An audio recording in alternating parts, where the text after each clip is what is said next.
الحمد لله نحمده ونستعينه ونستغفره ونؤمن به ونتوكل عليه ونعوذ بالله من شرور أنفسنا ومن سيئات أعمالنا من يهده الله فلا مضل له ومن يضلل فلا هادي له ونشهد أن لا إله إلا الله وحده لا شريك له ونشهد أن سيدنا وسندنا ونبينا ومولانا محمدا عبده ورسوله صلى الله تعالى عليه وعلى آله وأصحابه أجمعين. أما بعد فأعوذ بالله من الشيطان الرجيم. بسم الله الرحمن الرحيم. وأمر أهلك بالصلاة واصطبر عليها لا نسألك رزقا. وقال رسول الله صلى الله عليه وسلم: تعلموا الفرائض والقرآن وعلموا الناس فإني مقبوض.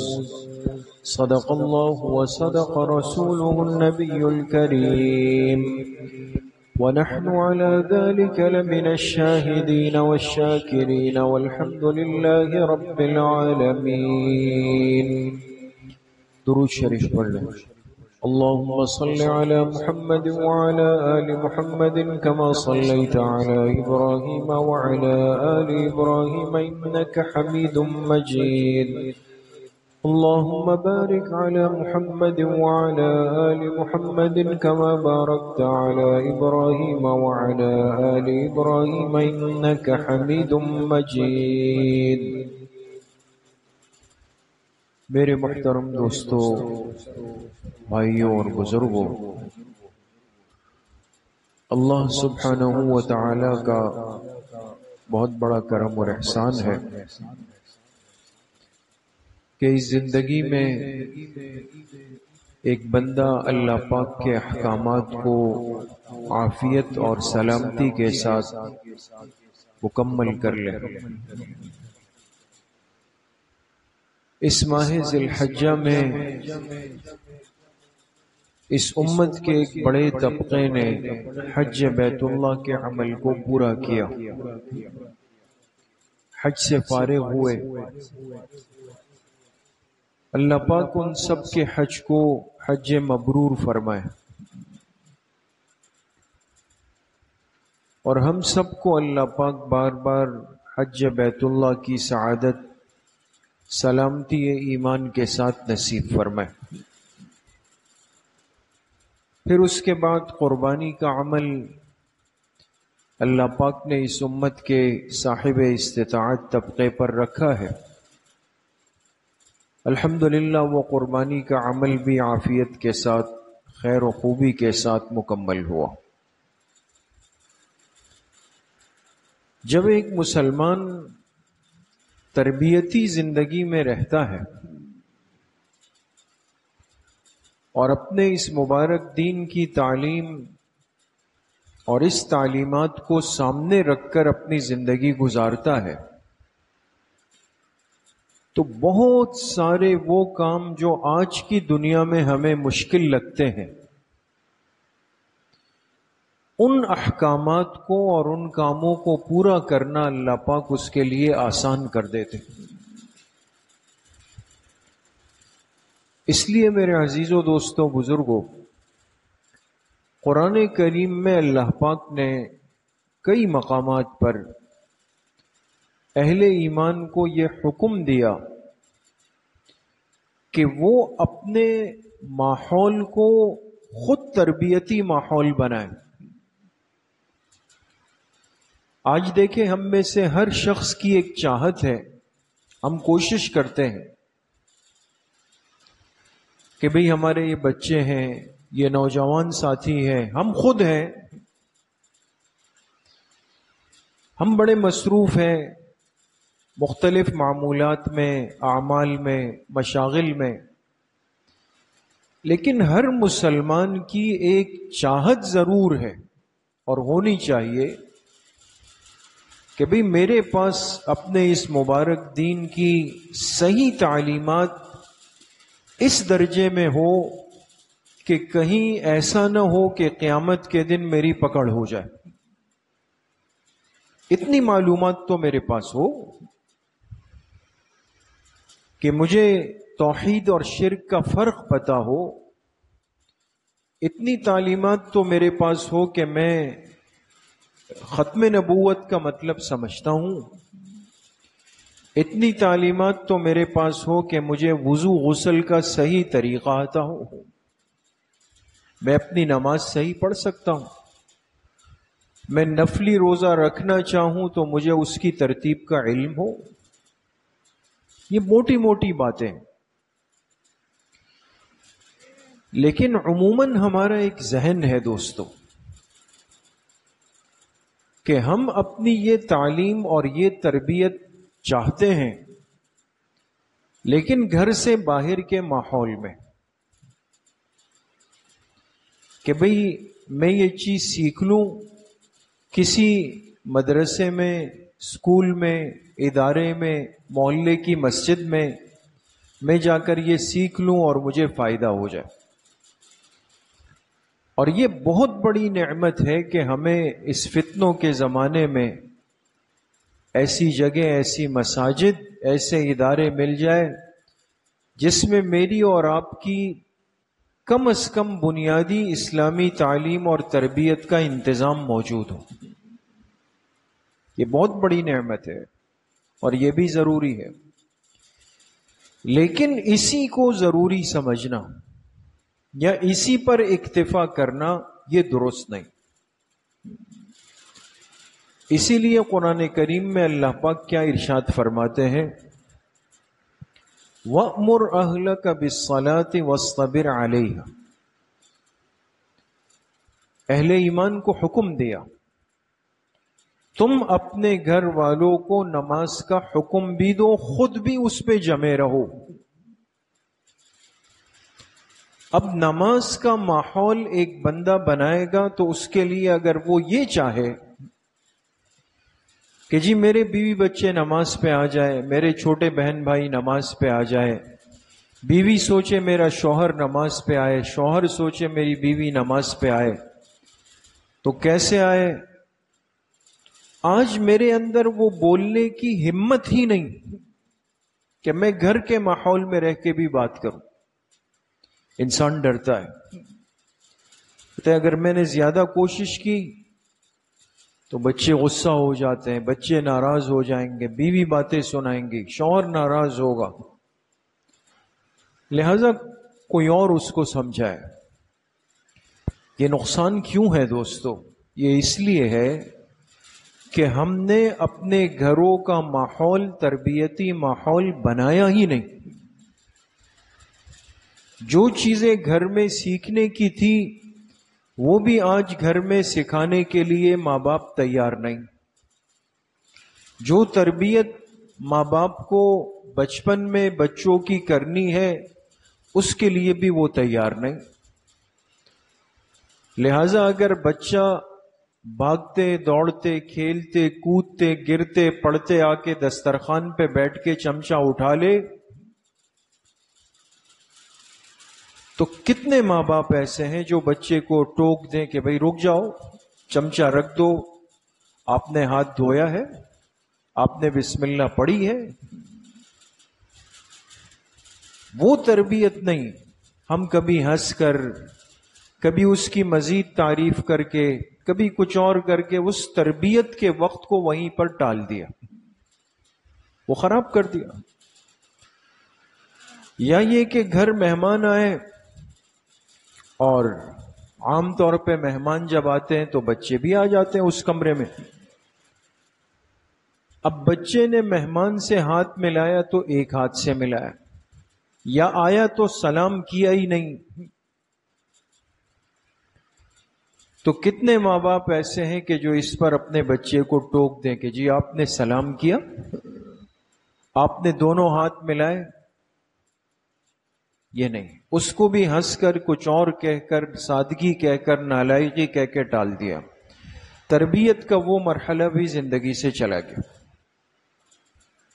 اس لیے میرے عزیزوں، دوستوں، بزرگوں، جب یہ تربیت ہمارے گھروں کے ماحول میں آج ہو ہی نہیں رہی،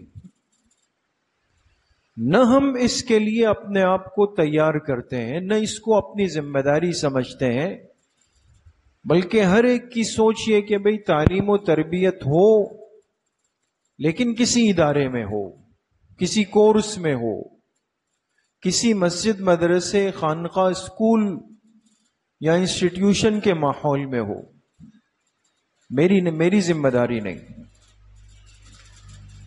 اس لیے آج ہماری نوجوان نسل میں، ہمارے بچوں میں دین کا وہ ماحول اور وہ تربیت سرے سے زندہ ہی نہیں۔ ان کو پتہ ہی نہیں کہ کیا کچھ اس دنیا کے اندر ہو رہا ہے، اس کا نقصان کیا ہے۔ دوستوں، میں آپ سے عرض کروں، اس کا نقصان کیا ہے۔ یہ ضروری باتیں جب ہماری تربیتی ماحول کا حصہ نہیں بنی، بہت سارے فتنہ پرور لوگ وہ ہمارے ماحول کے اندر داخل ہوئے،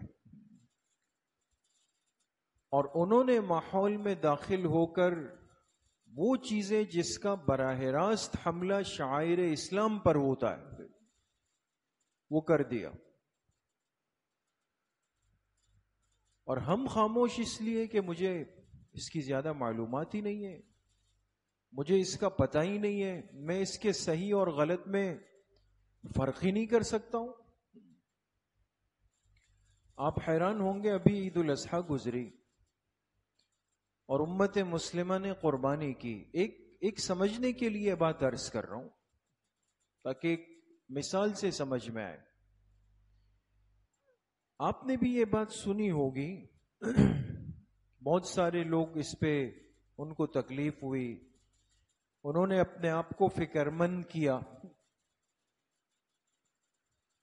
کہ بھئی پاکستان میں دن بدن عدم برداشت، انتہا پسندی، مائنورٹیز کو قبول کرنے کا جذبہ ختم ہوتا جا رہا ہے۔ یہ بات کیوں ہوئی؟ آپ جانتے ہیں بحیثیت ایک پاکستانی ہونے کے، ہمیں اپنے ملک کی وہ ضروری باتیں ضرور اپنے علم میں رکھنی چاہیے جو طے ہو چکی۔ جب ایک آدمی ایک گھر میں زندگی گزارتا ہے نا، وہ اس گھر کے بجلی کے مین سوئچ اور بریکر، خطرات کی ساری چیزوں سے خود بھی آگاہ ہوتا ہے، اپنے بچوں کو بھی بتاتا ہے۔ ایسا ہے نہیں؟ کبھی نکلتا ہے، کہتا ہے بھئی لائٹ چلی جائے تو اس بریکر کو ضرور اٹھائیں، کچھ ہو نہیں جائے۔ کہیں سپارکنگ ہو تو کسی چیز کو ہاتھ نہیں لگائے، اس بٹن کے قریب مت جائیں، اس کو اوپر کریں، اس کو نیچے کریں۔ گھر کا ذمہ دار فرد وہ ہوتا ہے جو خود بھی اور پورے اہل خانہ کو اونچ نیچ سے باخبر رکھتا ہے۔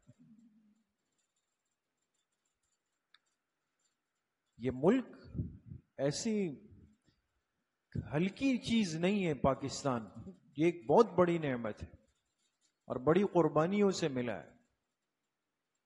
ہر باطل اس پہ نظریں ٹکا کے بیٹھا ہوا ہے۔ اس لیے ہمارے اس ملک کی خصوصیت ہے کہ اس نے ایک ایسے فتنے کو قانونی طور پہ، آئینی طور پر، باقاعدہ علمی بحث کے بعد غیر مسلم اقلیت ڈکلیئر کیا کہ جس کا مقصد اس ملک کی جڑوں کو کاٹنا تھا، اور وہ قادیانی فتنہ ہے۔ ہر مسلمان اس سے واقف ہے، جنہوں نے نعوذ باللہ آپ علیہ الصلوۃ والسلام کی ختم نبوت کے بعد بھی نبوت کا تصور پیش کیا۔ جو سمجھنے کی بات ہے وہ میں عرض کرنا چاہتا ہوں۔ 1974 میں 7 ستمبر 1974 یہ ہماری ملک کی تاریخ کا ایک اہم ترین دن ہے، اور اس سال جو 7 ستمبر آ رہا ہے یہ بھی یاد رکھیں کہ اس مسئلے کو، اس معاملے کو 50 سال پورے ہوں گے. کتنے سال؟ 50 سال پورے ہو جائیں گے کہ دنیا کے نقشے پر ایک پہلے اسلامی ملک نے باقاعدہ اس پر علمی بحث کی، اور کسی مدرسے میں نہیں کی، کسی دارالفتہ کے مفتیان نے نہیں کی، بلکہ پاکستان کے سب سے بڑے معزز پارلیمان نے بیٹھ کر وہاں کئی دن تک ان کے مذہبی پیشوا کو بلا کر کے اس سے سوالات و جوابات ہوئے کہ بھئی آپ ایک طرف دعویٰ کرتے ہیں کہ جی آپ مسلمان ہیں، لیکن دوسری طرف آپ نعوذ باللہ ختم نبوت کے بعد ایک شخص کو پیش کر کے اس کو بھی نبی کہتے ہیں. یہ کیسے ختم نبوت پر آپ کا ایمان ہو؟ تو بڑی طویل بحث کے بعد پاکستان کی پارلیمان نے بالاتفاق متفقہ طور پر یہ فیصلہ دیا کہ بھئی اس طبقے کا، ان افراد کا اسلام سے کوئی واسطہ نہیں. بات سمجھ گئے؟ یہ کسی مفتی کا فتویٰ تو نہیں تھا. آج تو بہت آسان ہوتا ہے نا، لوگ کہتے ہیں یہ تو مفتیوں کے فتوے. اللہ کا کروڑا شکر ہے کہ یہ مسئلہ فتوے نے حل نہیں کیا، ورنہ اس ملک کا آج کا ماحول اس کو بھی مذاق بنا دیتا. اس کو ملک کی پارلیمنٹ نے حل کیا، ایک متفقہ فیصلہ آیا، باقاعدہ وکلاء نے اس پر بحث کی، اور سر حفیظ الدین پیرزادہ وہ مسلمانوں کی طرف سے وکیل بنے. بھٹو صاحب مرحوم کے دستخط ہوئے اس پر، اور جو دستخط کرتے ہوئے ان کے وہ تاریخی الفاظ کہ میں آج اپنے موت کے پروانے پہ سائن کر رہا ہوں. یہ سب چیزیں تاریخ ہے دوست. ملک میں ایک آئینی فیصلہ ہوا اور ان کو غیر مسلم اقلیت ڈکلیئر کیا گیا، لیکن اس طبقے نے آج تک اس فیصلے کو ماننے سے انکار کیا کہ ہم نہیں مانتے اس کو. ملک کا قانون ہوا میں اڑا دیا، ملک کے آئین کا مذاق بنا دیا. آپ بتائیں کہ ملک تو بہت بڑی بات ہے کہ اگر ایک چھوٹا سا ادارہ ہو، ایک آپ کا اسکول ہے، فیکٹری ہے، کمپنی ہے، اگر آپ کا کوئی ملازم ہے، کوئی امپلائی جو ہے، وہ اس میں کوئی آپ کا اصول توڑ دے کہ جی میں نہیں مانتا ہوں، آپ ایک دن اس کو اپنے ادارے اور کمپنی میں رہنے دیں گے؟ آپ اس کو نکالیں گے بھی، اس پہ بینڈ لگائیں گے، اور آپ کے بس میں ہوا تو آپ باقاعدہ میڈیا اور اخبارات پہ تشہیر کریں گے کہ یہ بندہ غلط ہے، میں نے بھی نکالا ہے، کوئی اور بھی اس کو نہیں رکھے.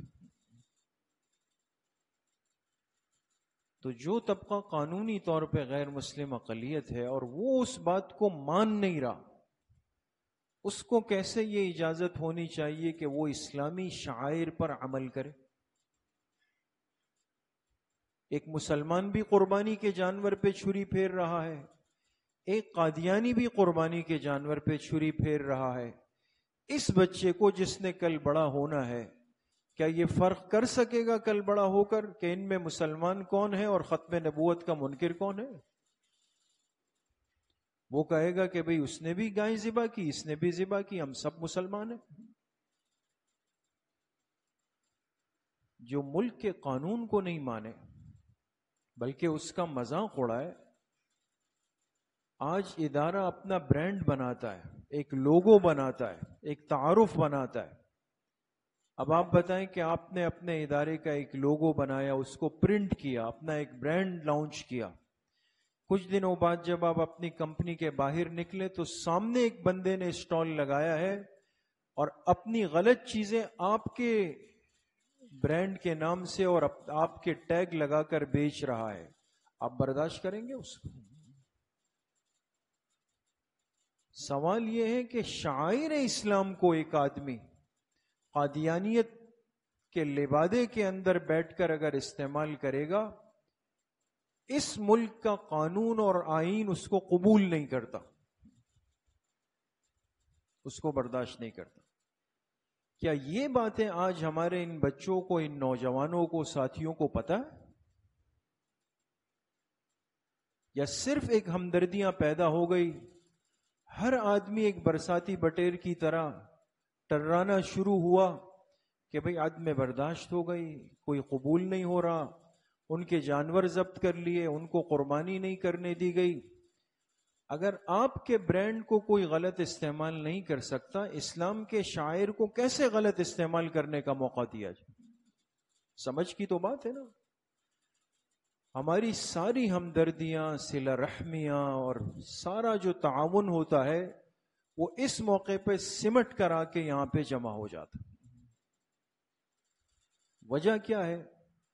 ہم نے اپنے گھروں میں، اپنے ارد گرد میں، اپنے معاشرے میں اسلام کی صحیح تعلیم اور صحیح تربیت کا ماحول بنایا ہی نہیں۔ ہم نے آج اپنے ان بچوں کو سمجھایا ہی نہیں کہ اسلام کیا ہے، اسلام کے شعائر کیا ہے، ان شعائر پر حملہ آور ہونے والا اس کا حکم کیا ہے، آج نہیں پتا ان بچوں۔ اس لیے میرے عزیزوں، دوستوں، بزرگوں، ان بچوں کے بچپن میں ان کو گھر میں تربیت کا ماحول دینا پڑے گا۔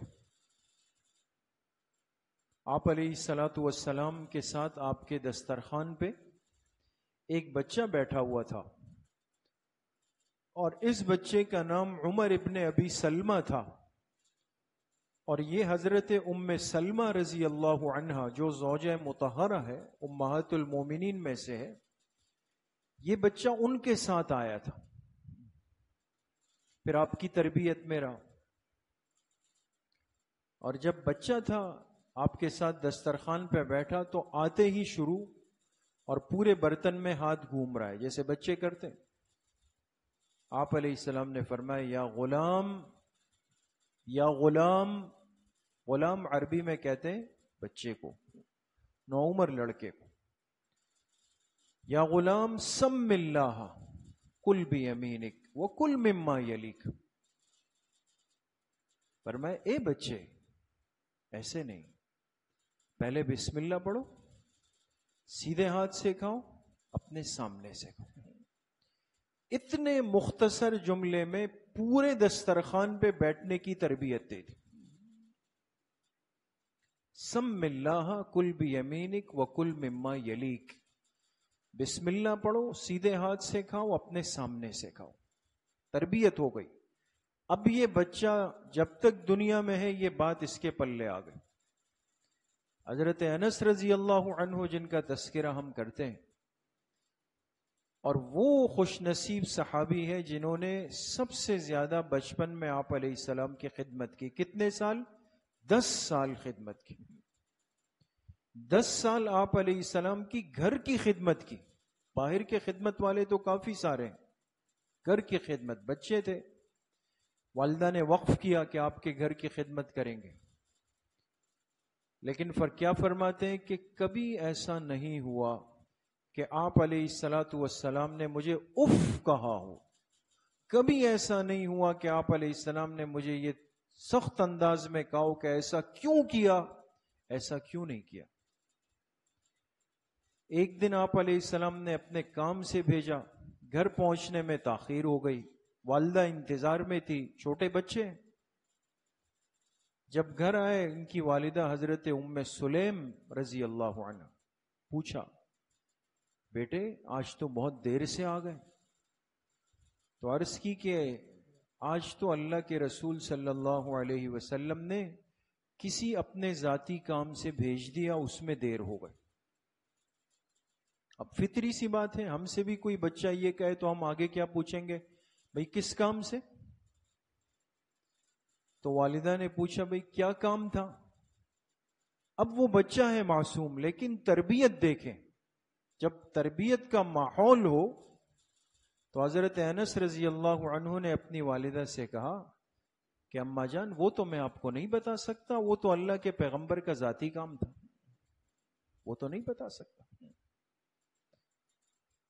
اس لیے میرے عزیزوں، دوستوں، بزرگوں، آج بہت بڑی ضرورت ہے، جہاں اس بات کی اشد ضرورت ہے کہ ہماری ہر مسجد، ہر ادارہ، ہر اسکول، ہر مدرسہ، ہر کوچنگ سینٹر جہاں اس میں عصری تعلیم کی فکر ہو رہی ہے، دین کی بنیادی اہم اور ضروری تعلیم کی فکر ہونی چاہیے۔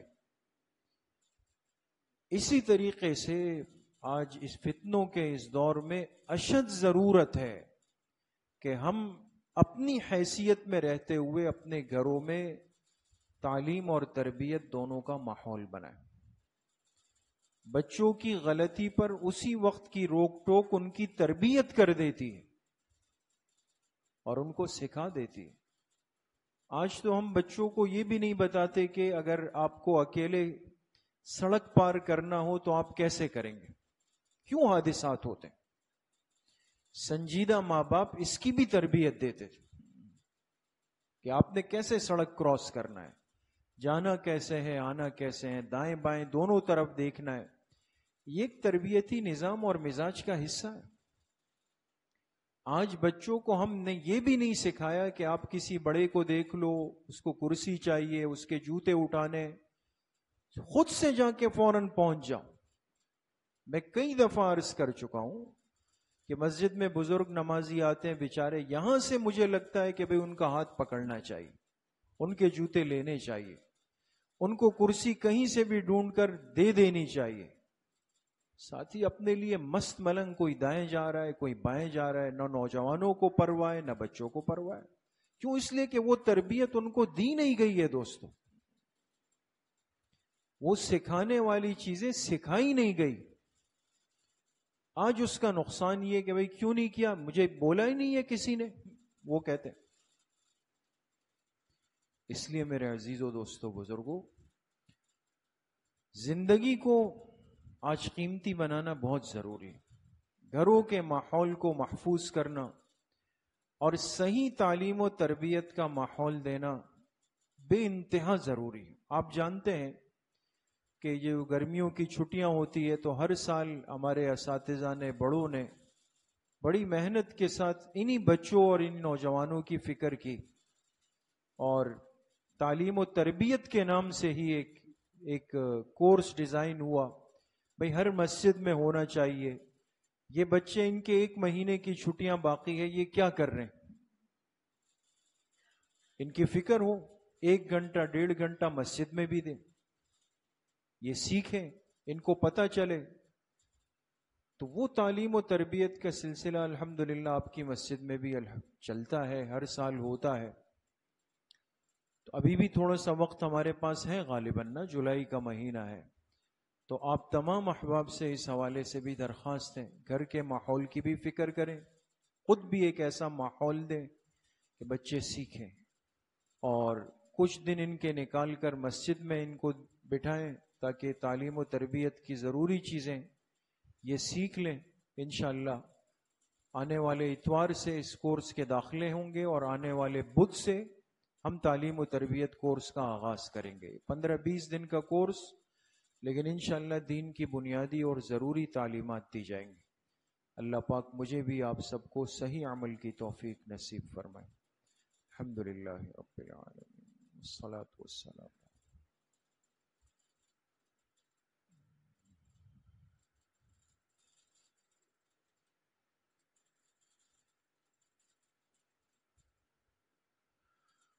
وصلی اللہ وسلم علی نبینا محمد وآلہ واصحابہ اجمعین برحمتک۔